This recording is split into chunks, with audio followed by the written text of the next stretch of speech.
Alfred, vengo da Galtellì. Mi occupo di design da diversi anni nel settore dei gioielli e dei marmi. Ho iniziato insomma, in questo percorso appena sono uscito dalla scuola, dall'Istituto d'Arte, ho pensato di aprirmi un laboratorio orafo, quindi lavoravo manualmente. Quindi io sono entrato nel mondo dei maker un po' in ritardo. Sono entrato per la passione proprio dei gioielli, perché seguivo delle fiere e andavo sempre a cercarmi notizie su riviste, e quindi vedevo già che nascevano queste nuove stampanti 3D relative al mondo del gioiello.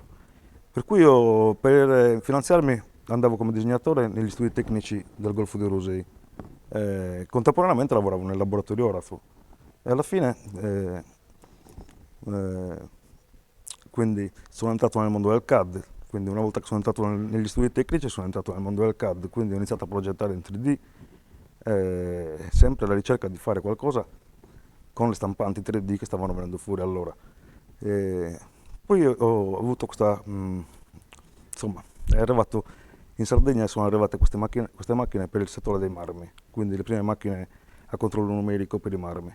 E sono state pubblicizzate parecchio, quindi ho pensato perché non provare a propormi come disegnatore per il settore dei marmi. E allora da allora è nata questa collaborazione con tante aziende della Sardegna, per cui mi occupo di progettazione, sia come progettazione, ideazione, progettazione di oggetti, di manufatti in marmo, sia anche proprio seguire le aziende nella realizzazione di questi oggetti, per cui mi occupo di progettare sia progetto, disegno, ma anche progettazione e lavorazione con il CAM.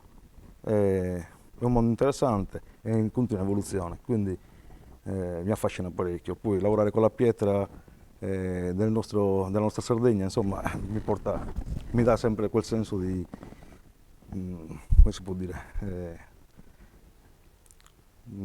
resta a contatto con il territorio, nonostante io sia uno poco tradizionalista anche nei disegni che faccio, quindi cerco sempre di fare cose nuove e innovative, non mi fermo mai al tradizionale in sé.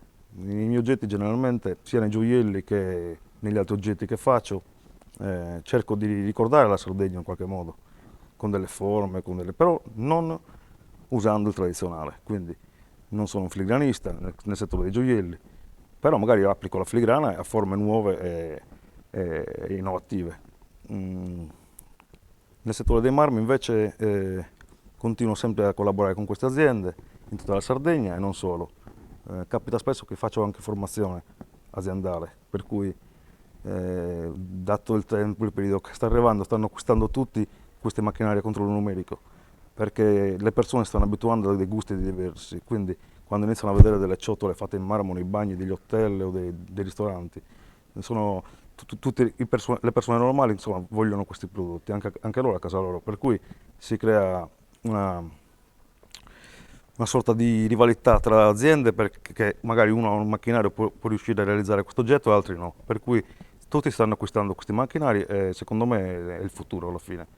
E c'è una ricerca disperata di persone che sappiano usare i macchinari CNC nel settore della pietra, ma anche nel settore del legno. Molti falegnami stanno acquistando questi macchinari proprio per realizzare delle forme magari tradizionali, però da applicare in arredi moderni, nel caso delle classiche gallinelle sarde che vengono applicate nelle porte oppure nei frontali dei caminetti. E quindi tutte queste lavorazioni qua, a parte che si sta perdendo la lavorazione manuale e poi sono pochi quelli che rimangono e pochi quelli insomma, stanno imparando anche questo mestiere, per cui tutti si stanno dotando di queste macchine. E il futuro mi fa piacere farne parte, nel senso che è un bel settore, eh, ci tiene un po' svegli perché comunque è sempre in continua evoluzione, per cui sono abbastanza contento di questo. Eh, Detto questo, vi saluto, grazie della possibilità dell'intervista.